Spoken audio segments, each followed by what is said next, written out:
특별 강연과 함께 하도록 하겠습니다. 차세대 먹거리 산업으로 손꼽히는 것 중에 하나가 또 블록체인입니다. 블록체인에 대해서 알아보겠는데요. 고려대학교 컴퓨터학과 교수이자 글로벌 핀테크 연구원 센터장입니다. 이노 교수의 블록체인 디지털 자산 혁명이라는 특별 강연 만나보시겠습니다.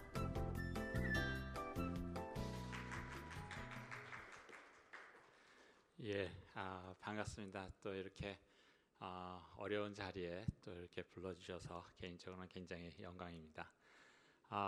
오늘 제가 말씀드릴 것은 바로 블록체인이죠. 그래서 특검법 특히 이제 통과돼서 앞으로 이제 내년 3월부터 굉장한 디지털 자산에 대해서 또 큰 변화가 일어날 것으로 예상이 되는데요. 이런 것들이 우리 금융 또 세계의 금융에 대해서 어떤 변화가 일어날지 같이 고민하는 시간을 갖도록 하겠습니다. 예, 우리나라는 굉장히 보기 드물게 굉장히 원조 받는 나라에서 원조하는 유일한 국가로 발돋움 쳤습니다. 굉장히 자랑스럽죠. 그리고 이번 콜로라19에서 대처 방법에 있어서 세계 로마들이 되고 있습니다. 거기 이제 시작했던 점은 바로 인프라부터 우리가 시작을 했던 것 같습니다. 경제개발 1개년서부터 시작할 때 여기 차가 하나도 없는데 고속도로를 놔서 우리가 물류에 젖줄이 돼 왔고, 그다음에 두 번째 인프라의 투자는 하이스피드 인터넷 해가지고 인터넷 강국이란 말을 우리가 듣고 있죠. 그래서 IT 기업들이 세계 무대에 나가서 잘 선전하고 있는 키트를 마련을 했습니다. 근데 이제 이게 5년 전에 제가 들고 나온 슬라이드인데 이제 2020년이 벌써 다 됐네요.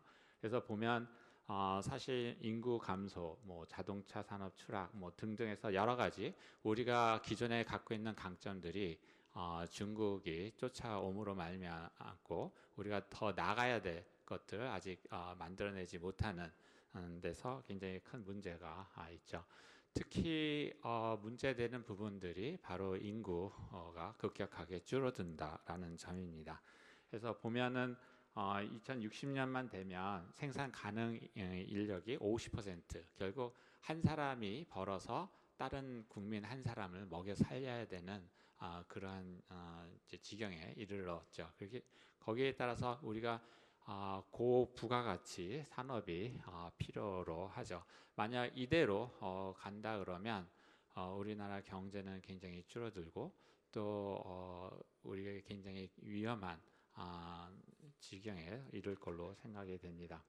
그래서 우리는 한 사람이 한 사람을 먹여 살려야 되기 때문에 지금보다 2배, 3배 이상의 고부가가치를 창출해내야 우리가 앞으로 우리 미래는 미래가 있다고 생각을 합니다. 그래서 그 중에서 고부가가치 산업 중에 하나가 바로 금융이다라고 하는 거죠. 근데 이제 금융이 이제 요즘 뭐 DLF나 뭐 여러 가지 사건으로 인해서 소비자 보호 또는 규제에 굉장히 포커스되어 있습니다. 당연히 이제 투자자 보호 등 여러 가지 그런 것들 이제 해야 되긴 하겠지만 그러다 보니까 금융을 산업으로 인식을 못하고 그냥 규제해야 될 것 뭐 그런 쪽으로만 하다 보니까 금융에서 새로운 일자리가 만들어지는 것이 어려운 형편입니다. 그래서 이런 것들을 우리가 한번 대전환하는 것들이 필요하지 않을까 생각을 하고 있습니다. 그래서 우리가 금융을 산업으로 본다 그러면 우리가 금융감독원이 있다 그러면 그건 이제 규제 이런 쪽 소비자 투자자 보호 이런 쪽에 있다 그러면 우리가 정보통신 쪽에 보면은 뭐 진흥원들이 많이 있습니다. 그래서 예를 들어서 뭐 금융 진흥 뭐 원이라든지 아니면 금융산업진흥원 뭐 이런 식의 어떤 부서가 또 필요해서 그쪽은 조금 산업을 진흥시키는 쪽으로 로드맵을 만들고 국가가 좀 더 포커스해서 키워야 되지 않을까 하는 생각하고 있습니다. 그런 면에서 이제 블록체인에 사실 가져올 수 있는 혁명이 두 가지인데 그 중에 하나가 디지털 자산 혁명입니다. 그래서 저번 주에 이제 책이 나왔는데요. 부의 미래 누가 주도할 것인가 해서 블록체인과 디지털 자산 혁명이라는 걸로 이제 인문사회통의 이제 오준호 작가님하고 저랑 이제 같이 공동으로 작업해서 누구나 쉽게 그 블록체인을 이해하고 그것들이 앞으로 금융에 어떠한 혁신을 몰고 올 건가, 그러면 우리는 무엇을 대비해야 되는가에 대해서 썼습니다. 그래서 한번 참고해 주시고 오늘 발표 내용은 바로 이 책을 기본으로 해서 발표해 드리도록 하겠습니다. 저희 관점은 지금 현재 이렇게 아날로그 머니가 탈중앙화된 디지털 머니로 변하고 있다라고 생각을 합니다. 사실 아날로그 기술이 디지털로 변하는 것들은 여러 가지 사례에서 볼 수가 있는데요. 아날로그 카메라가 디지털 카메라로 변하면서 120년 된 코닥이 무너졌고, 또 아날로그 TV의 절대 강자였던 소니가 삼성의 디지털 TV로 인해서 힘을 잃었고, 또 아날로그 폰이었던 모토로라가 디지털 전화로 인해서 무너지고 결국은 그 사업부가 흔적도 없이 사라졌습니다. 그런 것처럼 우리가 만약에 아날로그 머니가 디지털 머니로 변한다 그러면 그와 같이 아날로그 머니에 있던 모든 금융 시스템이 대대적인 혁신과 혁명을 맞이할 것이다 라고 생각을 하고, 그렇게 되면 어떤 변화가 일어날 건가를 생각을 해봤습니다.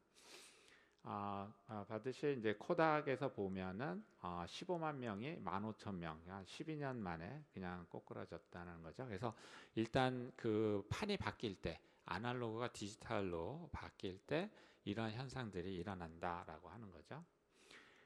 지금 현재 아날로그 머니 위에 은행과 보험과 주식, 또 파생 상품 등 여러 가지 금융 시스템이 올라가 있는데, 만약에 탈중앙화된 디지털 머니가 새로 만들어지고 이것이 널리 쓰이게 된다 그러면 이거 위에 새로운 은행과 보험과 주식과 또 파생 상품들이 만들어지고 있고 또 질 것이다 라고 하는 거죠.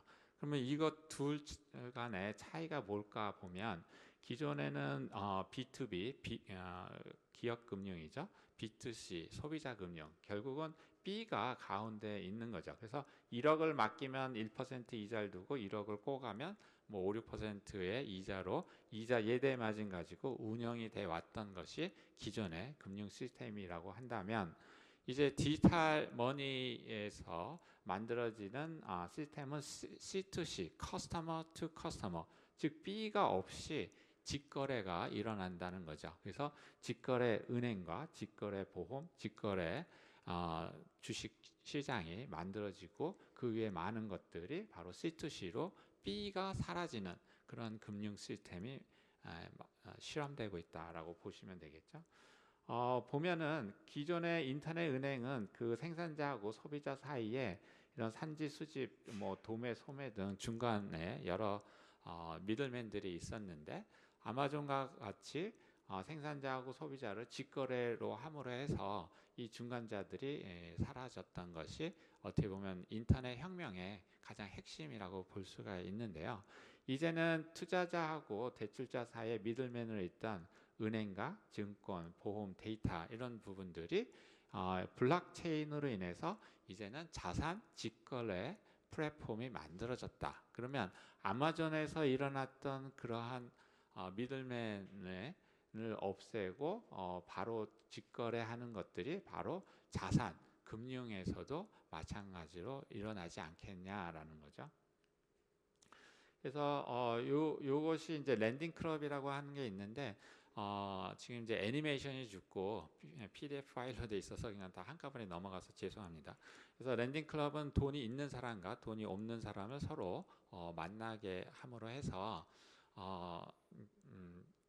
그 이제 바로 직거래를 이렇게 할 수 있는 플랫폼이 되죠. 그래서 내가 500만 원이 필요하다 그러면 랜딩 클럽은 그 500만 원에 대한 그 크레딧 조사를 신용도를 평가해서 이 사람은 안전하니까 3, 4%, 또 이 사람은 좀 위험하니까 뭐 15% 이렇게 매겨지면 한 사람이 500만 원을 투자하는 것이 아니라 500명이 만 원씩 투자함으로 해서 리스크를 해치하는 그런 이제 모델이 됐고, 한 2조 되는 돈이 왔다 갔다 하다 보니까 이 회사는 나스닥에 9조 정도 상장하게 된 걸 볼 수가 있습니다. 근데 이제 이러한 것들은 이제 달러가 있어야지만 가능한데, 아까 말했던 탈중앙화된 디지털 머니들, 예를 들어서 뭐 비트코인이나 이더리움이나 뭐 이런 것들은 전 세계의 사람들이 이미 갖고 활용할 수 있기 때문에 그런 거를 베이스로 크립토 뱅크가 나오기 시작을 했습니다. 그러니까 뱅크라고 하니까 이거 국가의 허락 없이 하는 거 아니야? 뭐 이런 것들도 있어서 크지 못하고 시험 단계에 있었죠. 그러나 이제는 홍콩이나 싱가포르, 그다음에 스위스 같은 경우는 기존 은행의 라이선스 플러스 크립토 라이선스를 발급할 수 있는 법을 통과시켜서 크립토를 발행을 하거나 또는 또 매매를 하거나 교환을 하거나 이러한 것들 세세한 라이선스 규정을 주고 이제 그것들을 하죠.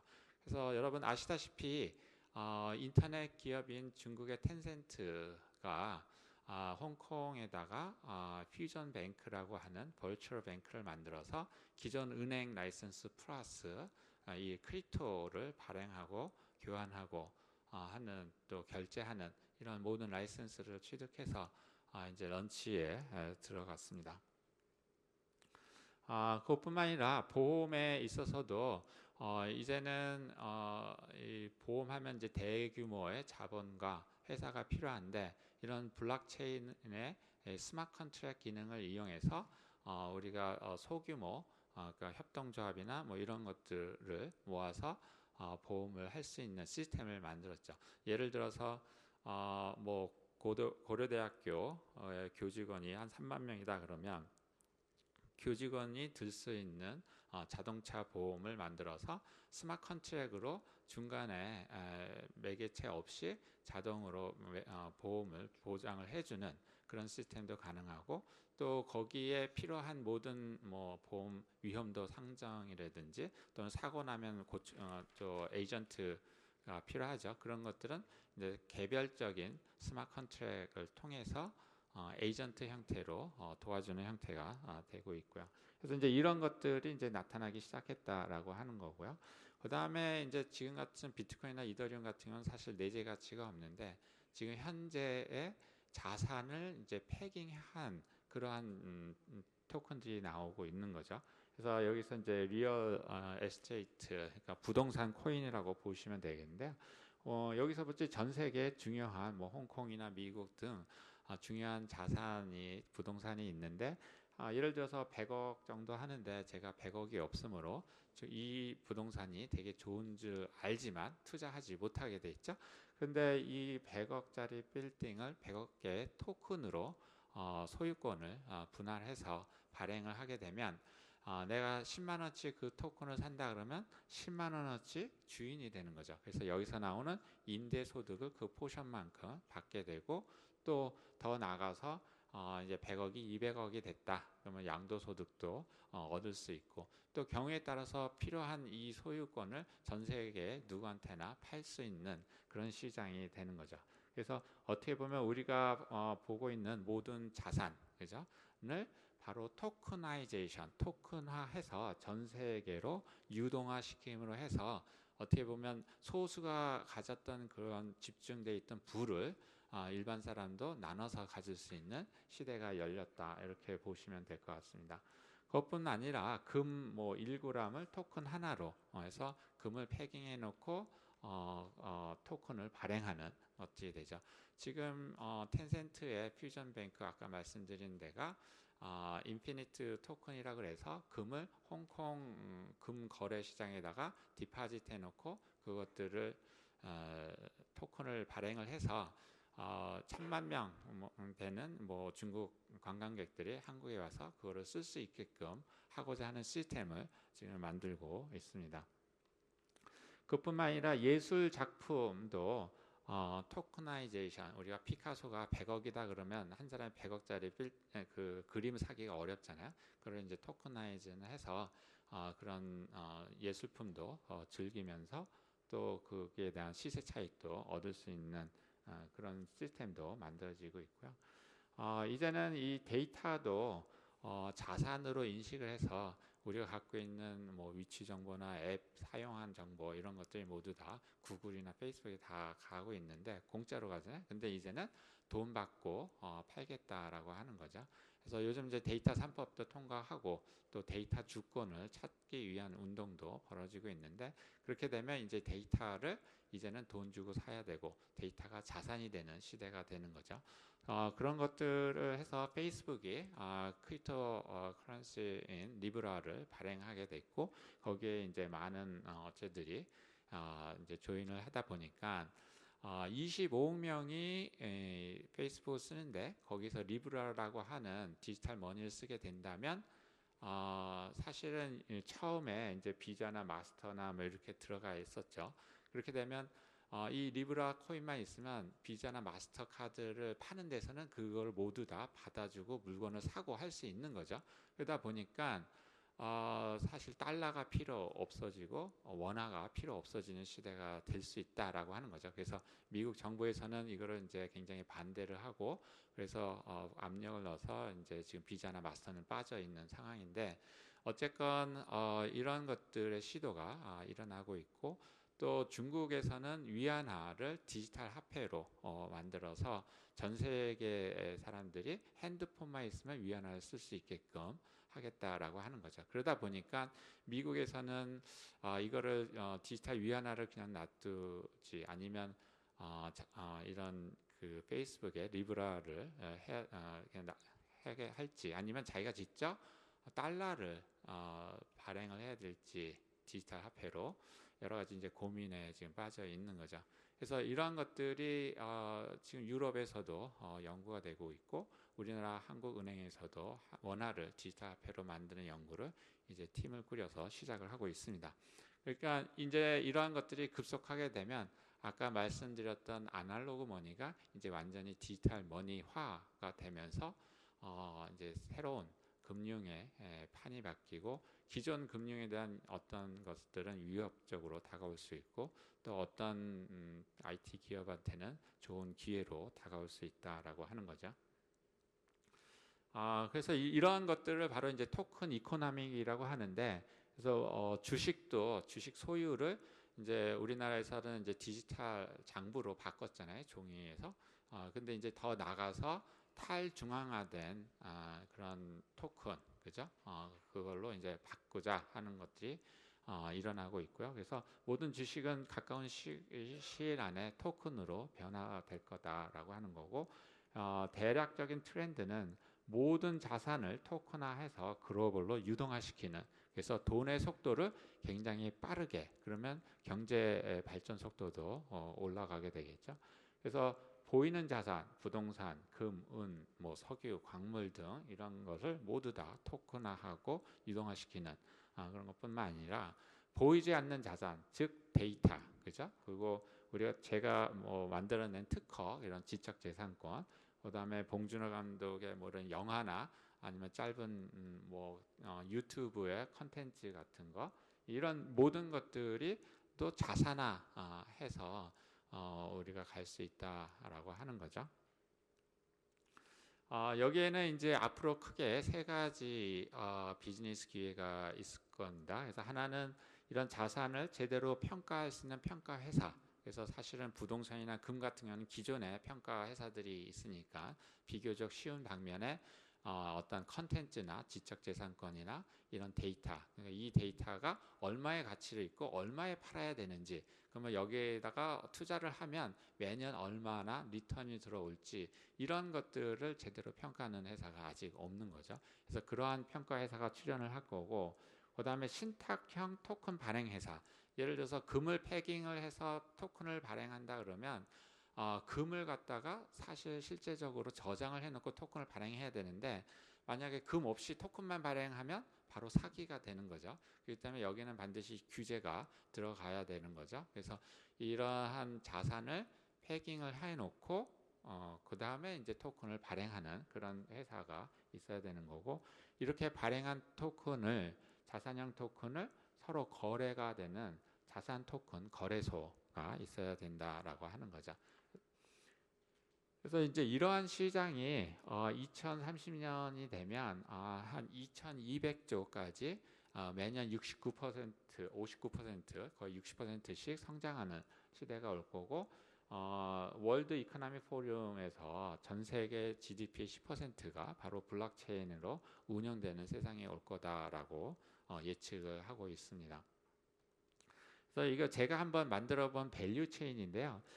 우리가 이제 은행이 갖고 있던 파워는 바로 계좌거든요. 계좌라고 하는 것은 소비자와 만나는 접점을 쥐고 있기 때문에 모든 금융 시스템에서 어떤 서비스를 하고자 할 때 이 계좌가 없으면 할 수가 없는 거였죠.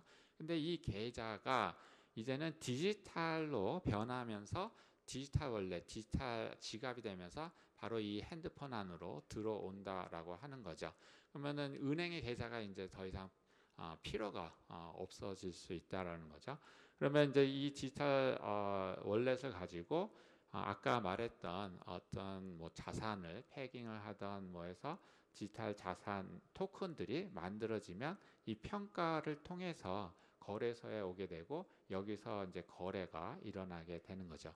그리고 이제 토큰을 운영해야 되니까 그 운영 시스템들, 블록체인에서 서비스라고 하는 서비스 업체들이 있어야 되고, 또 이런 것들을 갖고만 있으면 이자가 없잖아요. 그러니까 이제 대출해주고 투자하고 그다음에 이제 페이만 결제하고 전 세계로 송금하는 이런 시스템들, 그다음에 이제 신용 평가도 해야 되니까 이런 모듈들을 다 모아놓으면 이게 바로 미래의 디지털 자산 뱅크가 된다라고 하는 거죠.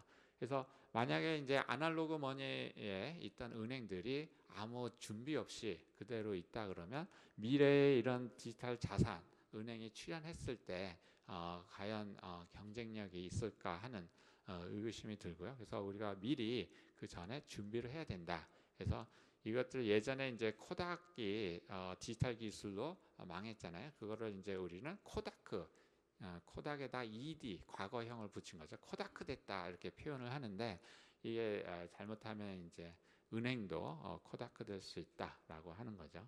그래서 이러한 밸류 체인에서 지금 현재 갖고 있는 금융의 어떤 자산이나 노하우들을 어디다 녹여내고 앞으로 미래에 무엇을 준비를 해야 될지를 찾아낼 수 있는 밸류 체인 모델이다 이렇게 볼 수가 있겠죠. 그 다음에 이제 앞으로 되게 중요한 부분이 디지털 자산 혁신뿐 아니라 바로 데이터 혁신이죠. 이제 데이터는 마치 석유와 비유하잖아요. 그래서 석유를 가지고 사실은 이제 증류에 따라서 휘발유도 나오고 경유도 나오고 등유도 나오고 이런 것처럼 우리가 갖고 있는 모든 데이터를 다 모아놔서 어떻게 가공하느냐에 따라서 이게 비싸기도 하고 싸기도 하고 공짜기도 하고 이런 시대가 이제 오는 거죠. 그래서 우리가 갖고 있는 디바이스들, 모바일이나 뭐 사물 인터넷이나 모빌리티, 자동차나 등에서 모든 데이터들이 오는데 이 데이터는 지금 현재 개인정보 보호랑 데이터를 활용하는 그런 두 가치가 충돌되고 있죠. 그래서 이것들을 풀 수 있는 방법은 바로 블록체인이다. 즉 블록체인에 있는 스마트 계약이라는 것들을 이용하면 나의 위치 데이터에다가 계약을 넣는 거야. 누가 이 데이터를 쓸 수 있고 어느 목적으로 쓸 수 있고 쓰면 나한테 얼마를 페이할 건데 그러면 언제 이거를 터미네이션 할 건데 그리고 이렇게 사용한 모든 정보들을 거래 장부를 블록체인 위에다 넣어서 누구도 위변조하지 못하고 투명하게 데이터 제공자가 볼 수 있고 거기에 따라서 이제 계속 데이터를 올려놓을지 거기서 스탑을 할지를 결정할 수 있게 해주는 거죠. 이렇게 함으로 해서 데이터 정보 보호랑 그다음에 활용이란 두 가치를 충돌을 막고 할 수 있는 부분이 바로 이제 블록체인 기술이다라고 하는 거죠. 그래서 이제 디지털 금융은 여러 가지로 이제 트랜스포메이션 이제 새롭게 변화가 일어날 건데요. 시간 관계상 조금 빨리 하도록 하겠습니다. 그래서 디지털 파괴적 혁신에 대응할 수 있는 조직 문화를 키우자. 사실 뭐 은행에 처음 들어오면 규정집부터 외우잖아요. 뭐는 안 되고 뭐는 안 되고 뭐는 안 되고 그러다 보니까 머릿속에 항상 뭐는 안 되고만 딱 돼 있어서 새로운 아이디어가 나오면 그거는 이것 때문에 안 돼, 저것 때문에 안 돼 해서 새롭게 하는 것을 할 수가 없게 되죠. 그러나 4차 산업혁명 중에 가장 보면은 이러한 금융이 마이너스 12%등 이제 앞으로 일자리가 굉장히 많이 줄어드는 것 중에 하나가 바로 금융이다라고 하고, 지금 현재 인적 구성을 보면 그 은행이다 그러면 이제 지점에 15,000명 중에 12,000명이 거의 이 가운데에 있죠. 그래서 이거는 어저께 한 일과 오늘 한 일이 똑같고 거기에 많은 데이터들이 쌓여 있는 거죠. 근데 이런 것들을 제일 잘하는 것이 바로 인공지능이죠. 그래서 인공지능으로 사실은 대체가 되고 모바일로 대체가 될 확률이 높은 거죠. 그 다음에 하이텍, 빅데이터, AI, 블록체인 등 하이텍을 아는 분이 굉장히 적고, 그 다음에 하이터치, 그러니까 직접 나가서 기다리는 서비스가 아니라 찾아가는 서비스, 그 지점장 정도가 하고 있잖아요. 그러니까 굉장히 적은 건데, 이러한 인적 구성을 이게 역으로 바꿔야 된다라고 하는 거죠. 그래서 이런 부분들은 이제 챗봇이나 뭐 이런 것들 통해서 모바일 통해서 자동을 낮추고 이런 거는 이제 역량을 키워 나가야 된다는 거죠. 그래서 키우기 위해서 정보, 지능, 그다음에 플랫폼 기술을 빨리 확보를 해야 되는 거고, 그러기 위해서는 이런 데이터를 모아서 초 개인화 서비스를 개발을 해야 되고, 이런 것들을 하기 위해서는 이러한 디지털 플랫폼을 만들어서 금융 생태계를 만들고 이것을 통해서 글로벌로 나가야 된다라고 하는 거죠. 또 이쪽 하이터치 부분은 좀 더 가면은 모빌리티를 해줘야 되죠. 그래서 이제는 모든 PC는 앉아만 있어야 되잖아요. 그것들을 뭐 패드나 뭐 이런 모든 모빌리티를 강조를 하고 클라우드에다가 올려서 할 수 있도록 준비를 해야 되는 거죠. 그래서 기다리는 서비스가 아니라 찾아가는 서비스가 돼야 되고, 모빌리티 퍼스트가 아니라 이미 모빌리티 오니로 나가야 생존이 가능하다라고 하는 거죠. 그래서 모든 지점들을 스마트 센터로 전환을 하고 거기서 누구든지 와서 일을 하거나 또 찾아가서 이 업무를 볼 수 있는 그런 걸로 전환을 해야 되는 거죠. 그래서 이제 모든 직원이 1인 CEO처럼 일할 수 있는 환경과 이런 서비스를 제공해야 된다라고 하는 거죠. 그래서 사실은 DT, 디지털 트랜스포메이션은 사실은 HR이죠. 인적 재구성이죠. 그래서 여기 있는 인원을 자를 수는 없고 여기를 분명히 재교육을 통해서 하이텍이나 하이터치로 빨리 재분배를 해야 되는 거죠. 그러기 위해서는 이러한 이제 소프트웨어 직군의 커리어 패스나 또 금융공학에 대한 석박사, 또 기술 연구소, 그다음 스타트업처럼 빠르게 움직여야 된다라고 하는 거죠. 그래서 골드만삭스 같은 경우는 이제 33,000명 중에 9,000명, 거의 3분의 1이 엔지니어나 프로그래머다라고 하는 거죠. 그래서 이제 고려대학교에서는 이제 디지털 금융공학과를 만들어서 이런 블록체인, 인공지능, 빅데이터, 또 이런 이제 디지털 마케팅, 디지털 전략 이런 것들을 이제 가르치는 프로그램을 해서 지금 이제 신한지주랑 미래에셋이 계약과로 해석하고 있고요. 그다음에 이런 것들은 이제 창의력을 체계적으로 훈련시키는 것이 필요한데, 이게 디자인 띵킹인데 우리가 프로블럼 솔빙 아이디어인데 그 중에 이제 중요한 것이 프로블럼 파인딩, 그죠? 고객의 니드를 파악하는 것, 공감 능력 이런 것들을 훈련시킬 필요가 있다. 그 다음에 이제 모든 것들은 내가 다 할 생각을 버리고 이제는 생태계, 에코시스템끼리의 싸움이다라고 하는 거죠. 그래서 이제 대기업들은 이런 이제 글로벌 표준만 잡아주고 여기에 이제 뭐런 핀텍이나 테크핀이나 스타트업들이 클 수 있도록 해주는 것이 좋다라고 하는 거죠. 그래서 이런 것들을 하기 위해서 블록체인 연구소에서는 이런 창업 보육센터뿐 아니라 이런 법이나 비즈니스나 의료 등 여러 단과대학 교수님들 모아서 하고 있고요. 그래서 이런 공동 연구 기업들의 프로그램도 만들어서 세미나를 하거나 공동 연구를 하거나 아예 입주를 해서 같이 연구를 하는 프로그램이 있습니다. 결론적으로 우리가 4차 산업혁명 하면 많은 열매들이 있는데 가장 중요한 게 인공지능이죠. 근데 인공지능에다가 특성은 갑이지 인, 갑이지 아웃. 그러니까 쓰레기 같은 데이터를 주면 쓰레기 같은 지능밖에 안 나온다는 거예요. 알파고에다가 유치원생이 두는 기보를 훈련시켰다 그러면 유치원생 수준이라고 하는 거죠. 그래서 좋은 데이터를 줘야 되는데 좋은 데이터는 개인정보 때문에 꽁꽁 묶여 있는 거죠. 그래서 아까 말씀드린 듯이 블록체인을 인해서 투명성과 신뢰성을 가지고 데이터가 좋은 데이터가 흘러와서 좋은 지능을 만들고 이런 좋은 지능이 여러 4차 산업혁명의 열매를 만들 수 있도록 해야 된다. 그런 면에서 바로 블록체인이 4차 산업혁명의 뿌리와 같은 기술이다라고 하는 거죠. 예, 결론을 맺겠습니다. 혁신은 새로운 시장을 만드는 것이 아니라 시장의 주체를 바꿔오는 거다. 즉, 아날로그로 돼 있는 시장을 디지털로 탈바꿈함으로 해서 주도권을 가져오는 거다라고 하는 것입니다. 예, 좀 시간이 딱 맞췄는데 이것으로 마치도록 하겠습니다. 감사합니다.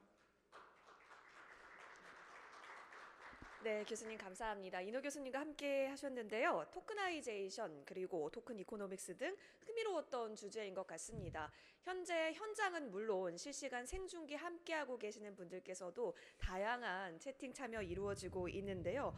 교수님의 책을 읽어봐야겠다라는 의견도 좀 보이고 감사합니다. 있기도 합니다. 네, 관련해서 질문들이 몇 개 있어서 소개해드리도록 하겠습니다.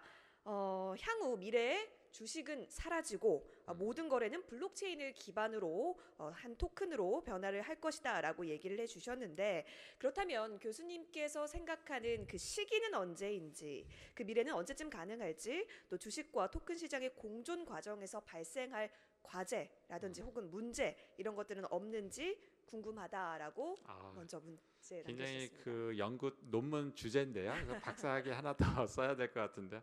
예, 그래서 사실은 시기는 이제 세계 공조를 얼마나 잘 할 거냐 하는 부분에 좀 달려 있는 것 같습니다. 특히 이제 특근법에서 G20에서 우리가 토큰을 거래를 할 때 KYC, Know Your Customer에서 누가 누구한테 얼마를 했는지에 대한 정보를 반드시 갖고 있어라라고 하는 거고, 그 다음에 AML, Anti Money Laundering이라 그래서 우리가 불법 자금이나 이런 것들에 대해서 철저하게 이제 막아야 된다라고 해서 G20 국가들은 이러한 것들을 모두 법제화해라 뭐 이런 거잖아요. 그래서 우리도 요즘에 이제 특근법이 이번에 통과된 것처럼 이런 것들이 이제 서서히 바깥에 금융 제도권 바깥에 있는 것이 이제 제도권 안에 들어오고, 이제 그 안에가 이제 내년 3월 정도 이제 해서 실행이 되면 이제 그것에서 이제 큰 변화가 일어날 거고, 그러면 이제 기존에 있는 은행이나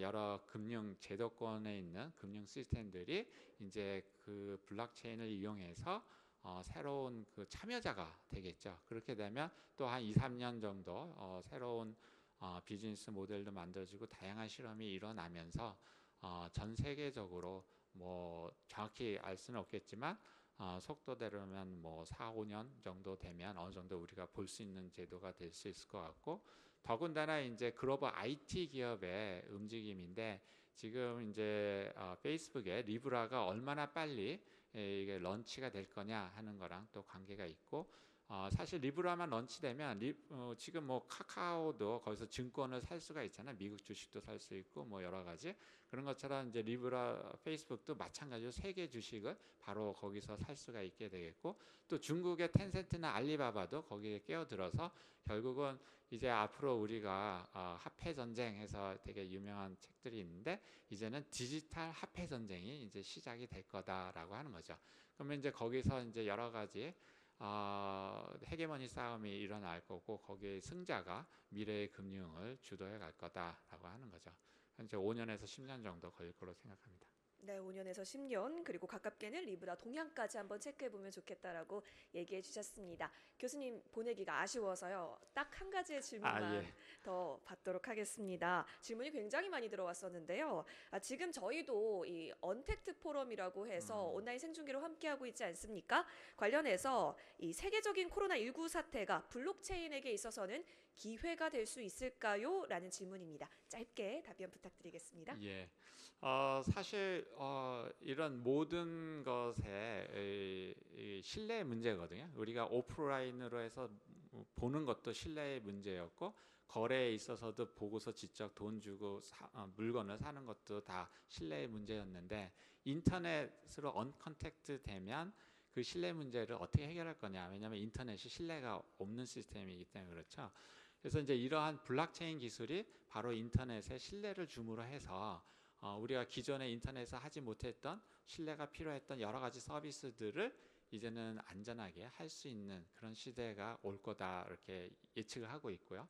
그러다 보면 이러한 이제 언컨택트 기술 중에 가장 중요한 것이 블록체인이 핵심 기술이 되지 않을까 예상하고 또 기대하고 있습니다. 네, 핵심 기술로서 기대된다라고 얘기해 주셨습니다. 자, 고려대학교 이노 교수님과 함께 하셨습니다.